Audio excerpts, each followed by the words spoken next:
अगर मैं आपसे कहूं कि एक जमाना था जब ईरान और इजराइल दोस्त हुआ करते थे, तो शायद पहली बार सुनकर आपको यकीन ना हो। अगर मैं आपसे कहूं कि एक जमाना था जब दुश्मन बनने के बावजूद ईरान और इजराइल एक दूसरे से छिपछिपाकर सौदेबाजी किया करते थे, एक दूसरे की मदद किया करते थे, तो शायद आपको पहली बार सुनने में यकीन ना हो।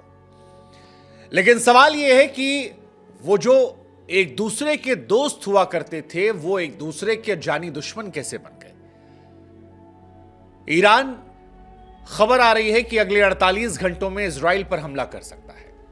अमेरिकी सेना के बड़े अधिकारियों से सीबीएस न्यूज ने दावा किया है कि ईरान 100 से ज्यादा ड्रोन और दर्जनों मिसाइलों के जरिए एक साथ हमले की तैयारियां कर रहा है। फिलहाल दोनों देशों के बीच तनाव इतना ज्यादा बढ़ गया है कि अमेरिकी सेना के अधिकारी जो हैं वो इजराइल पहुंच गए हैं। अमेरिका, चीन और सऊदी को फोन लगाकर लगातार सुलह की कोशिश करवा रहा है। लेकिन एक तरफ जब ईरान और इजराइल जंग की आशंका जाहिर हो रही है, तब हमें लगा कि क्यों ना वो किस्सा हम आपको सुनाएं कि ईरान और इजराइल जो एक जमाने में दोस्त होते थे, कैसे एक दूसरे के दुश्मन बन गए। वैसे तो ईरान और इजराइल बीते काफी समय से एक दूसरे से प्रॉक्सी वॉर लड़ रहे हैं, मतलब खुलकर नहीं लड़ रहे हैं, लेकिन पीछे पीछे से एक दूसरे के दुश्मनों को मदद करके एक दूसरे को खत्म करने की लगातार कोशिश कर रहे हैं। इजराइल ईरान पर अक्सर आरोप लगाता है कि वो हमास और हिजबुल्लाह जैसे संगठनों के जरिए इजराइल या उसके दूतावास पर हमला करवाता है, तो वहीं इजराइल सीधे सीधे इन हमलों का जवाब हमास, हिजबुल्लाह या फिर हाल फिलहाल में जो ईरानी ठिकानों पर हमला हुआ था उस पर करता है। 1 अप्रैल 2024 को भी यही हुआ। सीरिया में ईरानी एम्बेसी के पास इजरायली सेना की एयर स्ट्राइक इस प्रॉक्सी वॉर का हिस्सा थी। इसमें ईरान के 2 टॉप आर्मी कमांडर समेत 13 लोग मारे गए और इसी के बाद से ईरान ने कहा कि अब वक्त आ गया है कि हम इसका बदला लेंगे। अब ये युद्ध कब होगा या अमेरिका इसे रुकवा लेगा, ये हम समय पर छोड़ देते हैं। लेकिन हम आपको उस अतीत के किस्से के बारे में बताते हैं जब दोस्ती की शुरुआत हुई थी। आपको शायद जानकर हैरानी हो कि ईरान उन देशों में था जिसने 1948 में ही इजराइल को मान्यता दी थी। यानी एक ऐसा वक्त जब इजराइल के अस्तित्व पर दुनिया सवाल खड़े कर रही थी, तब ईरान उन देशों में था जिसने मदद की थी और मान्यता दी थी। 1948 मिडिल ईस्ट में फिलिस्तीन की जगह पर इजराइल नाम से एक नया यहूदी देश बनता है। मिडिल ईस्ट के अधिकतर मुस्लिम देश ने इजराइल को मान्यता देने से इनकार किया था।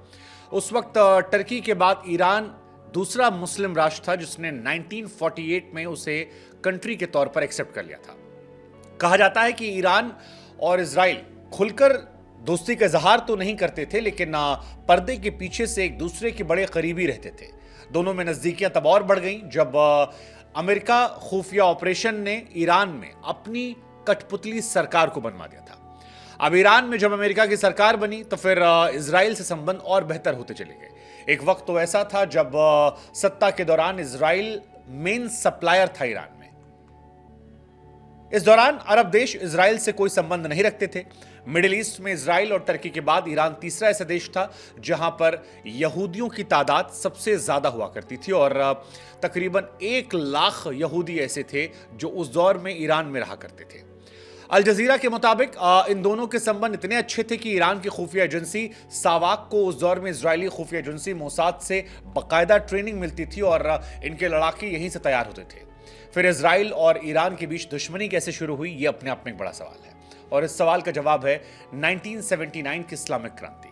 दरअसल साल 1978 में ईरान के राजा शाह रजा पहलवी ने राजमहल में एक शानदार पार्टी का आयोजन किया और इस पार्टी में अमेरिका के उपराष्ट्रपति सिप्रो अग्रीव के अलावा सोवियत संघ समेत कई देशों के बड़े नेता आए थे। ईरान के धार्मिक नेता अताउल्लाह खमैनी ने शैतानों की पार्टी कहकर इसकी आलोचना की। शाही परिवार की इस पार्टी के खिलाफ खमैनी के लोगों ने एकजुट करना शुरू किया। उनका यह मानना था कि शाह परिवार अमेरिका के हित में फैसला करता है। खमैनी के इशारे पर ईरान में शाह के खिलाफ एक आंदोलन शुरू हुआ और जल्द ही ईरान के जो आम लोग थे इस आंदोलन से जुड़े और उन्होंने इस्लामिक क्रांति का रूप लिया।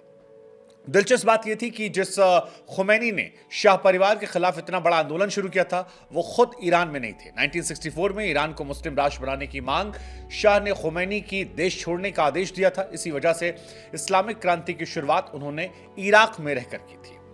अब यहीं से रिपोर्ट आती है कि 1978 में करीब 20 लाख लोग शाह के खिलाफ प्रदर्शन करने तेहरान के शाहयात चौक पर जमा हुए। इतने लोगों को एक साथ इकट्ठा देख सेना ने कार्रवाई करने से इनकार कर दिया। नतीजा यह हुआ कि शाह रजा पहलवी देश छोड़कर भागने के लिए मजबूर हो गए। 1979 में खुमैनी वापस देश लौटे और ईरान को इस्लामिक देश घोषित कर दिया। खुमैनी के नेतृत्व में ईरान में इस्लामिक राज्य की स्थापना हुई और शरिया कानून को लागू किया गया। अताउल्लाह खुमैनी के नेतृत्व वाली ईरान की नई सरकार ने इजराइल के साथ इसके बाद सभी संबंधों को तोड़ दिया और दोनों यहां से दुश्मन बनते चले गए। देश लौटने के बाद खुमैनी ने अपने पहले ही भाषण में कह दिया था कि ईरान को अमेरिका और उसके सहयोगी देशों के खिलाफ लड़ने की जरूरत है। ये देश फिलिस्तीन में रहने वाले मुस्लिमों के खिलाफ अत्याचार करेंगे। इसके आगे खुमैनी ने कहा कि अमेरिका बड़ा शैतान और इजराइल छोटा शैतान है। हालांकि आपको जानकर हैरानी होगी कि इस्लामिक क्रांति के बाद 1948 से दूसरे दोनों देशों के लोग अब एक दूसरे के देश की यात्रा भी नहीं कर सकते थे। दोनों देशों के बीच एयर रूट जो था बंद कर दिया गया था। तेहरान में इजरायली दूतावास को फिलिस्तीनी दूतावास में बदल दिया गया था। लेकिन इसके बावजूद ये दोनों देश एक दूसरे की मदद करते थे। फायदे के लिए दुश्मनी के बावजूद समझौता होता था और हथियारों का सौदा होता था। मसलन 22 सितंबर 1980 को इराक के तानाशाह सद्दाम हुसैन की सेना अचानक ईरान पर हमला कर देती है। शुरुआती अटैक ईरान की एयरफोर्स पर होता है और उसके बाद इराकी बटालियन की 6 टुकड़ियां ईरान के खुजिस्तान इलाके में घुस जाती है। साल भर पहले ही 1979 में इस्लामिक क्रांति से निकला ईरान इस जंग के लिए तैयार नहीं था और नतीजा यह रहा कि 2 महीने के अंदर ईरान के 2 लाख से ज्यादा सैनिक मारे गए। हालात बिगड़ते देख ईरान पर दबाव बनने लगा कि जल्द से जल्द अमेरिका हथियार जुटाए। अमेरिकी फॉरेन पॉलिसी मैगजीन वॉशिंगटन की रिपोर्ट की माने तो शाह के वक्त से ईरान के पास जो भी हथियार थे वो अमेरिकी और अंग्रेजी थे। ऐसे में इन्हें चलाने के लिए अमेरिकी मशीनरी का इस्तेमाल हो सकता था। इसी बीच अक्टूबर में ईरान ने अपना एक डेलीगेशन इजराइल भेजा जहां सीक्रेट डील हुई और 24 अक्टूबर 1980 को ईरान को स्कॉर्पियन टैंक और F4 फाइटर जेट के लिए 200-250 टायर मिले। इसी दौरान यूरोप के कई जहाज ईरान के चाबहार, बंदर अब्बास और बशे बंदरगाह आए। माना जाता है कि इन जहाजों में हेलीकॉप्टर मिसाइल सिस्टम थे। इन जहाजों को इजराइल की हथियार कंपनियों की तरफ से भेजा गया था। दुश्मन देशों के बीच पर्दे की पीछे डील चल रही थी और उस वक्त ये भनक अमेरिका को लगी। अमेरिका में कार्टर प्रशासन था जिसने इजराइल को आदेश दिया कि आगे से हथियारों की सप्लाई ना की जाए। हालांकि चंद महीनों में अमेरिका में सरकार बदल गई। रोनाल्ड रीगन अमेरिका के राष्ट्रपति बन गए और अमेरिका ने इस्लामिक क्रांति के दौरान ईरान में बंधक बनाए गए अपने नागरिकों को छुड़ा लिया। इसी बीच इजराइल ने रीगन प्रशासन को ईरान की मदद के लिए तैयार किया। हालांकि किसी को इजराइल, अमेरिका और ईरान के बीच हुई इस डील की भनक नहीं लगी। सीधे सीधे कहानी यह थी कि अमेरिका सीधे ईरान को हथियार नहीं भेजता था, इजराइल के रास्ते भेजता था और इसका जिम्मा रॉबर्ट नाम के एक अमेरिकी अधिकारी को सौंपा गया था। इजराइल अमेरिका के साथ ईरान की मदद तो कर रहा था लेकिन संतुष्ट नहीं था। वजह यह भी थी कि अमेरिका ने जो हथियार ईरान को बेचने की मंजूरी दी थी वैसे नहीं थे कि जंग का रुख बदल जाए और तभी इजराइल ने अपने जासूसों को काम पर लगा दिया।